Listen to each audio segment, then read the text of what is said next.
নমস্কার দর্শক বন্ধু, ঘরোয়া রান্নাঘরে তোমাদের সকলকে স্বাগতম। আজ আমি চলে এসেছি আবারও একটা রেসিপি নিয়ে। আমার আজকের রেসিপি ফুলকপির পাতুরি।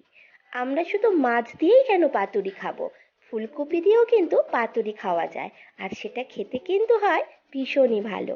তাহলে চলো বন্ধুরা, দেরি না করে এগিয়ে যাওয়া যাক রান্নার দিকে। আর আমার রেসিপি যদি তোমাদের ভালো লেগে থাকে, অবশ্যই একটা লাইক করো, কমেন্ট করো, বন্ধুদের সাথে অবশ্যই শেয়ার করো, আর চ্যানেলটিকে সাবস্ক্রাইব করতে কিন্তু একদম ভুলো না। তাহলে দেখে নেওয়া যাক আমি কিভাবে করছি। দেখো, এখানে আমি ফুলকপি নিয়ে নিয়েছি, একটু ভাপ দিয়ে নিয়েছি নুন আর হলুদ দিয়ে। এখানে নিয়েছি সর্ষে লঙ্কা বাটা, লঙ্কা নিয়েছি কাঁচা লঙ্কা, নুন, হলুদ, চিনি, আর নিয়েছি সামান্য একটু লঙ্কার গুঁড়ো।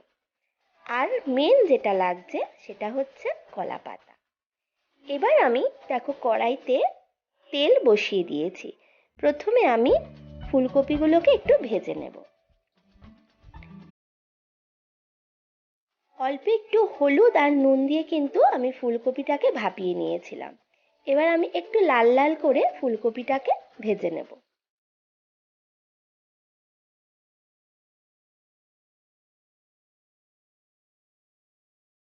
খুব সামান্য উপকরণ দিয়ে কিন্তু এটা তৈরি হয়ে যাবে। দেখো বন্ধুরা, আমার কিন্তু ফুলকপিটা লাল লাল করে ভাজা হয়ে গেছে। এবার আমি তুলে নিচ্ছি। আমি দেখো কলা পাতাটাকে একটু আগুনে এভাবে ছেঁকে নিচ্ছি, ফেটে ফেটে যায় তো, এরকম ছেঁকে নিলে আর কিন্তু ফাটবে না। আমি দু পিঠ একটু এভাবে ছেঁকে নিচ্ছি।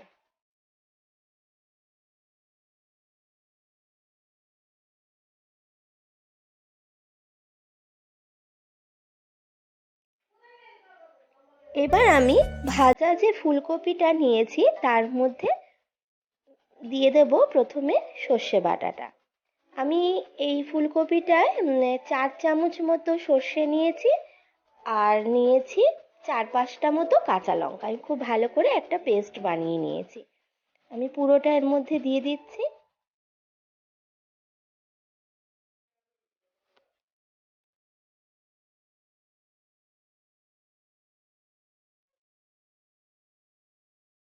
এবার আমি পরিমাণ মতো নুন, সামান্য একটু হলুদ, খুব সামান্য একটু দিয়ে দিচ্ছি লঙ্কার গুঁড়ো আর চিনি। এবার আমি ভালো করে একটু মিশিয়ে নিচ্ছি।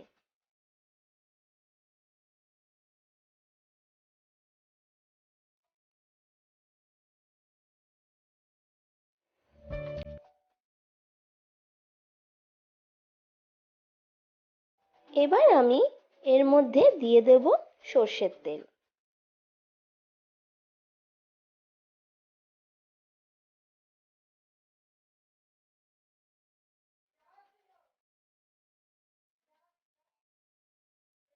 এবার সর্ষের তেলটা দিয়েও আমি ভালো করে এবার এটা একটু মাখিয়ে নিচ্ছি। ব্যাস, আমার কিন্তু আর কিছুই লাগবে না। তোমরা কিন্তু বাড়িতে করে দেখবে, খুব ভালো লাগে খেতে। এবার দেখো, আমি একটা এরকম তাওয়ার মতো প্যান নিয়ে নিয়েছি। এবার এর ওপরে আমি কলা পাতাটা প্রথমে দিয়ে নিচ্ছি। কলা পাতাটার ওপরে আমি একটু সামান্য তেল মাখিয়ে নিয়েছি। এবার আমি ফুলকপিটা এর ওপর দিয়ে সুন্দর করে সাজিয়ে দেবো।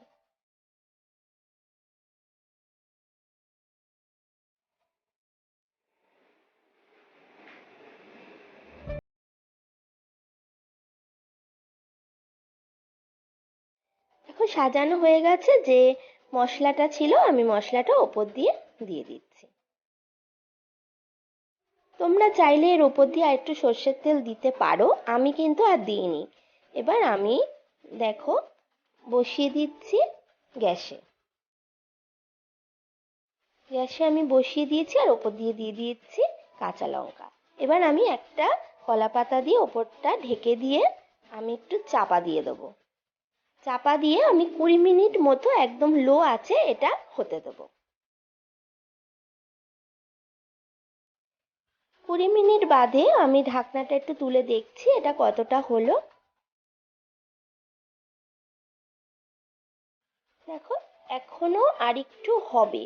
এক পিঠ এখনো হয়নি, একটু জল জল ভাব আছে, এটাকে কিন্তু পুরো একদম শুকনো হয়ে যাবে সেরকম হওয়া অবধি আমাকে অপেক্ষা করতে হবে। এটা আর একটু হবে, আমি আরও 5 মিনিট ওয়েট করব।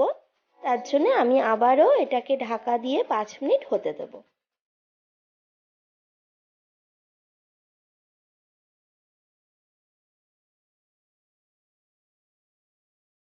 5 মিনিট বাদে আমি আবারও ফিরে এলাম, ঢাকনাটা তুলে দিলাম, আর আমার মনে হচ্ছে এপাশটা পুরোই হয়ে গেছে। দেখো একটু লালচে লালচে হয়ে এসেছে। এবার আমি এটাকে একটু উল্টে দেব।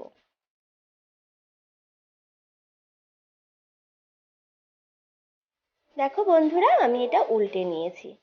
দেখো কপিটার গায়ে একটু পোড়া পোড়া মতো হয়েছে, এটা কিন্তু এই কারণেই খেতে খুব ভালো লাগে।